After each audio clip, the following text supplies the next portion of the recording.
Halo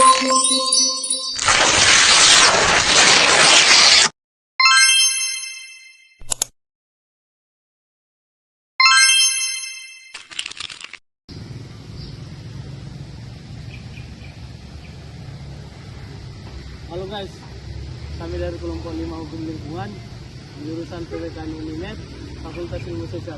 Oke baik, sebelum memulai, perkenalkan nama saya Paiman Eliezer Nadia. Perkenalkan nama saya Dena Delamani. Dengan saya Maida Pustastika Ambarita. Nama saya Ira Yunita Malau. Dengan saya Farhan Andrea Sibuan. Dan saya Jessica Eva Margareta Simanjunta.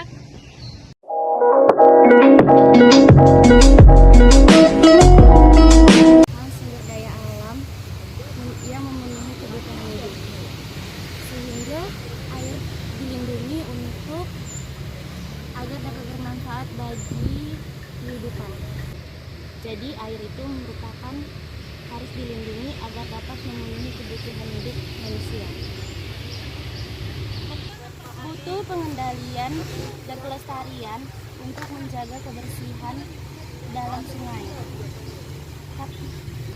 Sungai merupakan tempat wadah mengalirnya air, mulai dari mata air sampai muara, dari kiri sampai ke kanan. Aktivitas sungai, air memiliki faktor melalui faktor fisika dan faktor kimia. Semakin tumbuh besar perkembangan industri di Indonesia, tanpa bisa dipungkiri, maka konflik pencemaran lingkungan akibat limbah industri harus diperhatikan. Pencemaran pada intinya yaitu dimasukkan sesuatu zat yang bisa mengakibatkan keadaan materi yang semula yang baik menjadi tidak baik, yang menghasilkan dari penyimpangan dari fungsi sebenarnya. Sungai merupakan sumber air permukaan yang memberikan manfaat kepada kehidupan manusia. Dari mata air sebagai awal mengalirnya air, melintasi bagian-bagian alur sungai hingga bagian hilir dan terjadi secara dinamis. Jadinya kedinamisan tersebut tergantung dari musim, karakteristik alur sungai, dan pola hidup manusia di sekitarnya. Beberapa pencemaran di sungai tentunya diakibatkan oleh kehidupan di sekitarnya, baik pada sungai itu sendiri maupun perilaku manusia sebagai pengguna.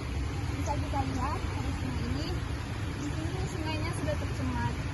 Ada banyaknya sampah, dari sampah pakaian hingga sampah daun-daunan dan juga ranting pohon. Dari pengaruh tersebut, dominan terjadinya pencemaran yang sangat terlihat adalah kerusakan yang diakibatkan oleh manusia dalam kualitas tergantung dari pola kehidupannya.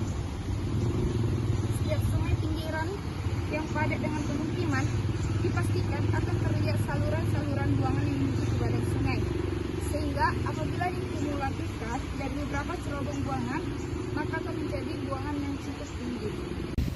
Adapun akibat dari buangan dari aktivitas rumah tangga, bahkan limbah yang datang dari daerah industri menyebabkan air berubah warna. Ikan banyak yang mati, menimbulkan bau, dan terganggu menimbulkan ketidaknyamanan oleh sumber air yang fungsinya sangat penting dalam pemenuhan kebutuhan masyarakat. Air merupakan segala dalam kehidupan yang fungsinya tidak dapat digantikan dengan zat atau benda lainnya.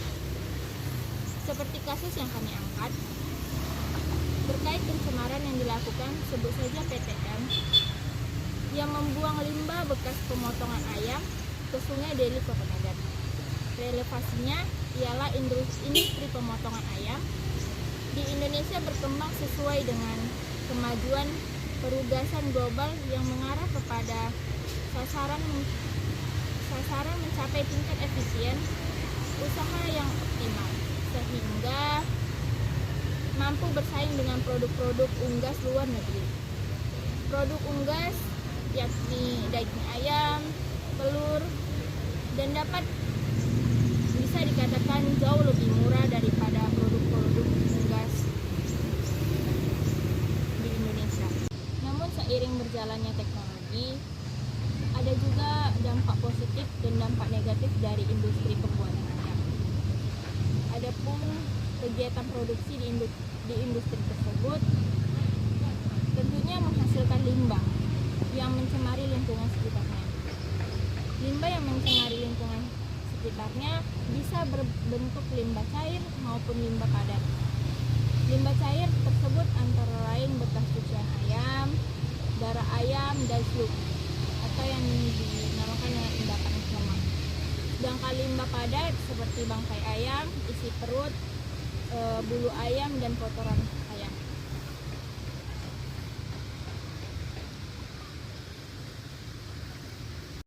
Saat ini kami sedang berada di daerah Sungai Deli yang merupakan salah satu sungai yang terkena pencemaran limbah oleh PT Ekstrapet Nasuba yang berlokasi di Jalan Yos Sudarso KM 8, Kelurahan Mabar, Kecamatan Medan Deli.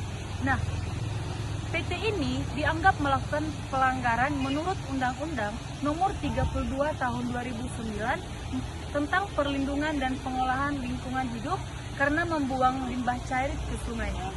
Yang dianggap melanggar Undang-Undang Nomor 32 Tahun 2009 tentang perlindungan dan pengolahan lingkungan hidup karena membuang limbah cair ke aliran Sungai Deli. Dikarenakan pada tanggal 17 Agustus 2018, Pejabat Pengawas Lingkungan Hidup menerima laporan dari masyarakat yang terkena dampak dari pembuangan limbah PT Ekstrapet Nasuba. Oleh karena itu, PT Ekstrapet Nasuba yang berlokasi di Yos Sudarso, masyarakat yang terkena dampak oleh PT Ekstrapet Nasuba ini tidak memiliki izin pembuangan limbah cair serta adanya pembuangan tanpa pengolahan terlebih dahulu. Saya akan memaparkan sedikit dampak sungai yang ada di Sungai Deli ini. Dampak pencemaran lingkungan yang dilakukan adalah PT Ekstrapet Nasuba terhadap Sungai Deli bagi masyarakat dikarenakan tidak ada pengelolaan limbah cair yang dilakukan oleh PT tersebut. Limbah cair ini sangat berdampak dan mengganggu masyarakat sekitar Sungai Deli. Dengan kata lain, masyarakat harus menanggung berupa kerugian seperti timbulnya bau menyengat, masyarakat tidak bisa melakukan pencarian ikan, dan juga air juga tidak bisa disalurkan kemanapun.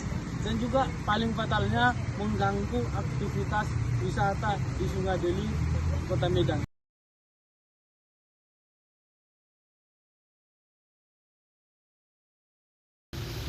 Baik, terima kasih kalian telah mendengarkan kronologis bahwa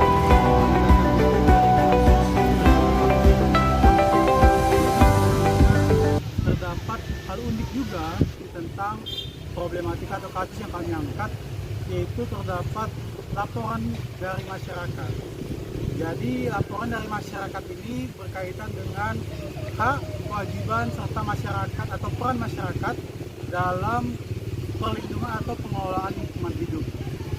Jadi seperti kalian ketahui bahwasanya terdapat beberapa hak ataupun kewajiban yang terdapat di pasal Undang-Undang PPLH atau UU PPLH, seperti hak menikmati, di mana dalam Undang-Undang Nomor 65 atau pasal 65 Undang-Undang PPLH yang menyatakan bahwasanya setiap orang berhak atas lingkungan yang baik dan sehat. Jadi di sini ditekankan bahwasanya masyarakat itu berhak mengkonsumsi atau memakai contohnya air sungai yang baik, yang bersih dan terjaga dalam kelestariannya. Kemudian ada juga hak memberikan informasi atau hak atas informasi, di mana masyarakat itu atau setiap orang berhak melakukan atau berhak menerima informasi yang diberikan oleh badan-badan usaha untuk dapat mengetahui keberlangsungan proses dari perusahaan dalam melakukan suatu usaha tersebut, di mana hal itu terdapat di pasal 5 ayat 2 UU PPLH. Kemudian hak dalam perlindungan atas perlindungan hukum, di mana hak ini adalah terdapat di Undang-Undang PPLH juga di pasal 66 UU PPLH yang menyatakan bahwasanya setiap orang dalam memperjuangkan lingkungan hidup yang baik dan sehat tidak dapat dituntut secara pidana maupun tergugat secara perdata. Oleh karena itu, para pelaku atau pengadu atau pelapor yang melaporkan dari tempat kejadian karena keresahan yang terjadi oleh suatu oknum atau perusahaan dalam pembuangan limbah dapat terjaga dalam melakukan pelaporan tersebut. Oleh karena itu, siapapun dapat melakukan pelaporan atau pengaduan hukum. Selanjutnya kewajiban. Adapun kewajibannya yang pertama adalah kewajiban memelihara. Jadi di pasal 7 ayat 1 UU LH atau Undang-Undang Lingkungan Hidup menyatakan bahwasanya setiap orang atau badan usaha yang melakukan kegiatan atau usaha berkewajiban untuk memberikan menjaga atau memelihara kelestarian lingkungan hidup tersebut. Hal itu dikarenakan setiap badan usaha memiliki suatu pembuangan atau limbah yang dihasilkan dari usaha tersebut. Oleh karena itu, apabila sesuai dengan prosedur yang ada dan diizinkan oleh pemerintah secara legal istilahnya, dapat melangsungkan proses dari usaha tersebut sehingga masyarakat tidak ada yang dirugikan. Kemudian kewajiban selanjutnya itu kewajiban memberikan informasi. Jadi terdapat di Undang-Undang nomor 6 ayat 2 UU PPLH atau Undang-Undang Pengelolaan Lingkungan Hidup juga, di mana dinyatakan bahwasanya setiap orang atau setiap perusahaan yang melakukan kegiatan atau usaha berkewajiban untuk memberikan informasi tentang lingkungan hidup dan pengelolaan lingkungan hidup serta peran masyarakat dalam pengelolaan lingkungan hidup. Oleh karena itu terjadi harmonisasi dan juga masyarakat tahu bagaimana proses dari perusahaan tersebut dalam memelihara atau mengelola lingkungan hidup tersebut, serta masyarakat berpartisipasi aktif dalam mengelolanya. Kemudian yang terakhir adalah yang paling penting, yaitu peran serta masyarakat. Jadi peran serta masyarakat ini juga terdapat di Undang-Undang PPLH atau Pengelolaan Lingkungan Hidup, di mana tepatnya di Undang-Undang atau pasal 70 ayat 1 Undang-Undang PPLH yang menyatakan bahwasanya peran serta masyarakat dapat berupa yang pertama pengawasan sosial, yang kedua dapat sebagai pelapor, dan juga yang ketiga sebagai tempat pengawasan atau sebagai tempat pengawasan yang kompleks dan juga dapat meringankan dari pihak pemerintah dan berkolaborasi atau bekerjasama dengan pemerintah. Baik, mungkin sekian dari hak dan kewajiban serta peran masyarakat. Selanjutnya, setelah hak dan kewajiban tersebut, dapat juga kita simpulkan dari kasus tersebut bahwasanya dapat kita ketahui masih banyak perusahaan-perusahaan yang masih melakukan tindakan pencemaran lingkungan, khususnya pencemaran air sungai. Relevansi dari kegiatan atau